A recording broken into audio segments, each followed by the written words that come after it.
Hello friends, welcome back to Janasamaya YouTube channel. ನಾಳೆ September 16 ಸೋಮವಾರ ಇದೆ ಅಲ್ವಾ, ಗೃಹಲಕ್ಷ್ಮಿ 4,000 ಹಣ ಒಟ್ಟಿಗೆ ಬಿಡುಗಡೆ ಆಗೋದ್ರ ಬಗ್ಗೆ ಮಾಹಿತಿ. ಜೊತೆಗೆ ಇನ್ಮುಂದೆ ಗೃಹಲಕ್ಷ್ಮಿ ಹಣ ಒಂದಷ್ಟು ಮಹಿಳೆಯರಿಗೆ ಬರೋದಿಲ್ಲ. ಯಾರಿಗೆ ಬರೋದಿಲ್ಲ, ಯಾಕೆ ಬರೋದಿಲ್ಲ ಅನ್ನೋ ಕಂಪ್ಲೀಟ್ ಇನ್ಫಾರ್ಮೇಷನ್ ಈ ವಿಡಿಯೋದಲ್ಲಿ ನಿಮಗೆ ಸಿಗುತ್ತೆ. ಮೊದಲನೇ ಬಾರಿ ನನ್ನ ಚಾನಲ್ ನೋಡ್ತಿದ್ದು ಇಲ್ಲಿವರೆಗೂ ಸಬ್ಸ್ಕ್ರೈಬ್ ಮಾಡ್ಕೊಂಡಿಲ್ಲ ಅಂದರೆ ದಯವಿಟ್ಟು ಸಬ್ಸ್ಕ್ರೈಬ್ ಮಾಡ್ಕೊಳ್ಳಿ.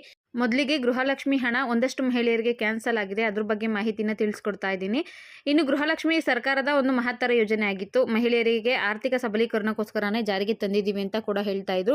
ಈಗಾಗಲೇ 11ನೇ ಕಂತಿನವರೆಗೂ ಹಣ ಬಹಳಷ್ಟು ಮಹಿಳೆಯರಿಗೆ ತಲುಪಿದೆ. 11ನೇ ಕಂತಿಂದು ಇನ್ನೂ ಸ್ವಲ್ಪ ಜನಕ್ಕೆ ಬರಬೇಕು ಅನ್ನೋ ಮಾಹಿತಿ. 12ನೇ 13ನೇ ಕಂತಿಗೋಸ್ಕರ ಕಾಯ್ತಾ ಇದ್ದಂತಹ ಮಹಿಳೆಯರಿಗೆ ಸರ್ಕಾರ ಒಂದು ಬಿಗ್ ಶಾಕ್ ನೀಡಿದೆ. ಇಷ್ಟು ದಿನ ಹಣ ತಗೊತಾ ಇದ್ರು ಅಲ್ವಾ, ಗೃಹಲಕ್ಷ್ಮಿ 2,000 ರೂಪಾಯಿ ಹಣ ಇಷ್ಟು ದಿನ ಬರ್ತಾ ಇತ್ತು. ಆದರೆ ಇನ್ನು ಮುಂದೆ ಅಂದರೆ 12 ಮತ್ತು 13ನೇ ಕಂತಿನ ಜೊತೆಗೆ ಮುಂದೆ ಬರುವಂತಹ ದಿನಗಳಲ್ಲಿ 2 ಲಕ್ಷ ಮಹಿಳೆಯರಿಗೆ ಗೃಹಲಕ್ಷ್ಮಿ ಹಣ ಪ್ರತಿ ತಿಂಗಳು ಬರುವಂತಹ 2,000 ರೂಪಾಯಿ ಹಣ ಬರೋದಿಲ್ಲ. ಸರ್ಕಾರನೇ ರದ್ದು ಮಾಡಿದೆ. ಅಧಿಕೃತವಾಗಿ ಇದ್ರ ಬಗ್ಗೆ ಈಗಾಗಲೇ ಮಾಹಿತಿನ ತಿಳಿಸಿದ್ದಾರೆ. ನಿಮಗೆಲ್ಲ ಗೊತ್ತೇ ಇತ್ತು, ಇತ್ತೀಚೆಗಂತೂ ನಡೆದಂತಹ ಒಂದಷ್ಟು ಯೂಟ್ಯೂಬ್ ಚಾನಲ್ಗಳಲ್ಲೇ ಆಗಿರ್ಬೋದು, ಟಿ ವಿ ನ್ಯೂಸ್ ಚಾನಲ್ಸ್ಗಳಲ್ಲೇ ಆಗಿರಬಹುದು, ಗೃಹಲಕ್ಷ್ಮಿ IT ಟ್ಯಾಕ್ಸ್ ಪೇ ಮಾಡ್ತಾ ಇರೋರಿಗೆ ಮತ್ತು GST ಫೈಲ್ ಮಾಡ್ತಾ ಇರೋರಿಗೆ ಕ್ಯಾನ್ಸಲ್ ಮಾಡ್ತಾರೆ ಅನ್ನೋದ್ರ ಬಗ್ಗೆ ತಿಳಿಸ್ತಾ ಇದ್ರು.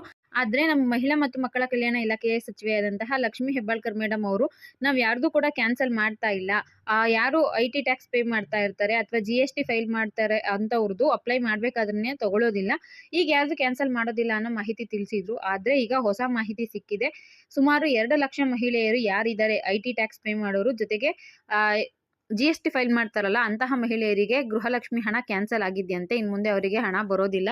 ಇಷ್ಟು ದಿನ ನೀವೇನಾದರೂ ಹಣ ತಗೊಂಡಿದ್ರೆ ಅದೇ ನಿಮ್ಮ ಲಕ್ಕು, ಆದರೆ ಇನ್ನು ಮುಂದೆ ನಿಮಗೆ ಹಣ ಬರೋದಿಲ್ಲ. ಇದ್ರ ಬಗ್ಗೆ ಅಧಿಕೃತವಾದ ಮಾಹಿತಿ ಈಗಾಗಲೇ ಹೊರ ಬಿದ್ದಿದೆ. ನಿಮ್ಗೆ ಏನಾದರೂ ಗೃಹಲಕ್ಷ್ಮಿ ಹಣ ಬಂದಿಲ್ಲ ಅಂದರೆ ನೀವು ಒಂದ್ಸಲ ಹೋಗಿ ಚೆಕ್ ಮಾಡಿಸ್ಕೊಳ್ಳೋದು ಬೆಟರು. ನಿಮಗೆ ಗೃಹಲಕ್ಷ್ಮಿ ಸ್ಟೇಟಸ್ನ ಚೆಕ್ ಮಾಡ್ಕೋಬಹುದು. ಎಲ್ಲಿ ಅಂದರೆ ಗ್ರಾಮವನ್ನು, ಕರ್ನಾಟಕವನ್ನು, ಬೆಂಗಳೂರು ಒನ್ಗಳಲ್ಲಿ ಮತ್ತು ಮಹಿಳಾ ಮತ್ತು ಮಕ್ಕಳ ಕಲ್ಯಾಣ ಅಭಿವೃದ್ಧಿ ಇಲಾಖೆ ಇರುತ್ತಲ್ಲ ನಿಮ್ಮ ಡಿಸ್ಟಿಕಲ್ಲಿ, ಅಲ್ಲಿ ಹೋಗಿ ನೀವು ಚೆಕ್ ಮಾಡಿಸ್ಕೋಬಹುದು. ನಿಮ್ಮ ರೇಷನ್ ಕಾರ್ಡ್ ನಂಬರ್ನ ಕೊಟ್ಟರೆ ಏನಾಗಿದೆ ಅನ್ನೋದು ಅವ್ರು ಚೆಕ್ ಮಾಡ್ತಾರೆ. ಅಥವಾ ಇದಕ್ಕೆ ಅಪ್ಲಿಕೇಶನ್ ಹಾಕಿರೋದು, ಗೃಹಲಕ್ಷ್ಮಿಗೆ ಅಪ್ಲೈ ಮಾಡಿರೋ ಇದು ಕೊಟ್ಟರು ಕೂಡ ಅವ್ರು ಚೆಕ್ ಮಾಡಿಬಿಟ್ಟು ಹೇಳ್ತಾರೆ. ಗೃಹಲಕ್ಷ್ಮಿಗೆ ನೀವು ಅಪ್ಲಿಕೇಶನ್ ಸ್ಟೇಟಸ್ನ ಮೊಬೈಲಲ್ಲಿ ಚೆಕ್ ಮಾಡ್ಕೊಳ್ಳೋಕ್ಕಾಗಲ್ಲ. ಗೃಹಲಕ್ಷ್ಮಿಗೆ ನಿಮ್ಮ ಮೊಬೈಲಲ್ಲಿ ಅಪ್ಲೈ ಮಾಡೋಕ್ಕೂ ಆಗಲ್ಲ, ಸ್ಟೇಟಸ್ ಕೂಡ ಚೆಕ್ ಮಾಡ್ಕೊಳ್ಳೋದಕ್ಕಾಗಲ್ಲ. ಅದಕ್ಕೆ ನೀವು ಹತ್ತಿರದ ಗ್ರಾಮ ಒನ್, ಕರ್ನಾಟಕ ಒನ್, ಬೆಂಗಳೂರು ಒನ್ಗಳಲ್ಲೇ ಹೋಗಿ ಚೆಕ್ ಮಾಡಿಸ್ಕೋಬೇಕು. ಬೇರೆ ಯಾವುದೋ ಆಪ್ಷನ್ ಇಲ್ಲ. ಯಾಕೆ ಈ ಥರ ಇಷ್ಟು ದಿನ ಅಮೌಂಟ್ ಕೊಡ್ತಿದ್ರಲ್ಲ ಅಂತ ಹೇಳಿದ್ರೆ, ಗೃಹಲಕ್ಷ್ಮಿ ಆಗಿರ್ಬೋದು, ಅನ್ನಭಾಗ್ಯ ಆಗಿರ್ಬೋದು, ಗ್ಯಾರಂಟಿ ಯೋಜನೆಗಳಿಂದ ಸರ್ಕಾರಕ್ಕೆ ಎಷ್ಟು ಹೊರೆ ಆಗಿದೆ, ಎಷ್ಟು ಕಷ್ಟ ಆಗಿದೆ ಅನ್ನೋದು ನಮ್ಗೆ ಆಲ್ರೆಡಿ ಗೊತ್ತಿರೋಂಥನೇ ವಿಷಯ. ಆದರೆ ಸರ್ಕಾರ ಎಷ್ಟು ಸಾಧ್ಯನೋ ಅಷ್ಟು ಹಣ ಉಳಿಸೋ ಪ್ರಯತ್ನ ನಡೆಸ್ತಾ ಇದೆ ಅಂತ ಮಾಹಿತಿ ಸಿಗ್ತಾ ಇದೆ.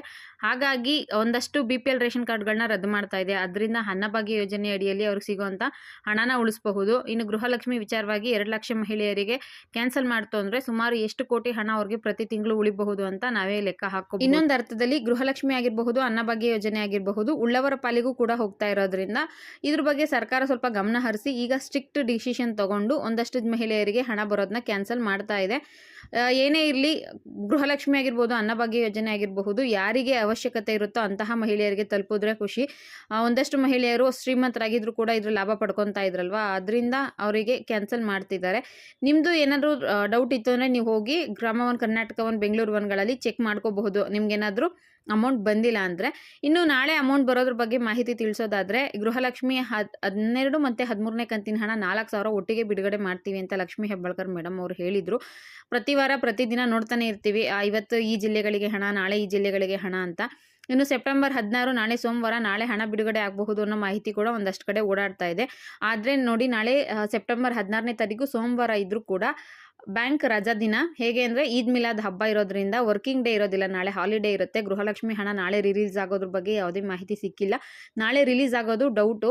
ಇನ್ನೇನು ನಿನ್ನೆ ಮೊನ್ನೆ ಏನಾದರೂ ಅಮೌಂಟು ಬರೋದಕ್ಕೆ ಸ್ಟಾರ್ಟ್ ಆಗಿತ್ತು ಅಂದರೆ ಕಂಟಿನ್ಯೂಸ್ ಆಗಿ ಬರ್ತಿತ್ತೇನೋ. ಬಟ್ ನಿನ್ನೆನೂ ಅಮೌಂಟ್ ಯಾರಿಗೂ ಕ್ರೆಡಿಟ್ ಆಗಿಲ್ಲ, ಇವತ್ತು ಕೂಡ ಕ್ರೆಡಿಟ್ ಆಗಿಲ್ಲ. ಇವತ್ತು ಭಾನುವಾರ, ನಾಳೆ ಸೋಮವಾರ, ನಾಳೆ ಕೂಡ ಕಂಟಿನ್ಯೂಸ್ ರಜೆ ಇರೋದ್ರಿಂದ ನಾಳೆ ಕೂಡ ನಿಮಗೆ ಗೃಹಲಕ್ಷ್ಮಿ ಹಣ ಏನು ಬಿಡುಗಡೆ ಆಗೋದಿಲ್ಲ. ನಾಳೆ ಬಿಡುಗಡೆ ಆಗಬಹುದು, 4,000 ಒಟ್ಟಿಗೆ ಬರಬಹುದು ಅಂತ ಯಾರಾದರೂ ಕಾಯ್ತಾ ಇದ್ದರೆ ಖಂಡಿತವಾಗ್ಲೂ ನಾಳೆ ಹಣ ಬರೋದು 99% ಡೌಟು. ಇನ್ ಕೇಸ್ ಏನಾದರೂ ಬಿಟ್ಟರು, ಅಮೌಂಟ್ ಏನಾದರೂ ಯಾರಿಗಾದರೂ ಕ್ರೆಡಿಟ್ ಆಯಿತು ಅಂದರೆ ಖಂಡಿತವಾಗ್ಲೂ ನಾನು ನಿಮಗೆ ತಿಳಿಸ್ಕೊಡ್ತೀನಿ. ಇದಿಷ್ಟು ಗೃಹಲಕ್ಷ್ಮಿ ಹಣ 12 ಮತ್ತು 13ನೇ ಕಂತಿನ ನಾಳೆ ಬರೋದ್ರ ಬಗ್ಗೆ ಮಾಹಿತಿ. ಜೊತೆಗೆ ಯಾರಿಗೆ ಮಹಿಳೆಯರಿಗೆ IT ಟ್ಯಾಕ್ಸ್ ಪೇ ಮಾಡ್ತಾ ಇರ್ತಾರೆ ಅಂಥವ್ರಿಗೆ, GST ಫೈಲ್ ಮಾಡೋವಂಥವ್ರಿಗೆ ಇನ್ನು ಮುಂದೆ ಗೃಹಲಕ್ಷ್ಮಿ ಹಣ ಬರೋದಿಲ್ಲ ಅನ್ನೋದ್ರ ಬಗ್ಗೆ ಮಾಹಿತಿ ಆಗಿತ್ತು. ವಿಡಿಯೋ ಇಷ್ಟ ಆಗಿರಬಹುದು ಅನ್ಕೊತೀನಿ. ಇಷ್ಟ ಆಗಿದ್ರೆ ದಯವಿಟ್ಟು ಒಂದು ಲೈಕ್ ಮಾಡಿ, ಶೇರ್ ಮಾಡಿ, ಮಿಸ್ ಮಾಡದೆ ಸಬ್ಸ್ಕ್ರೈಬ್ ಮಾಡ್ಕೊಳ್ಳಿ. Thank you for watching friends.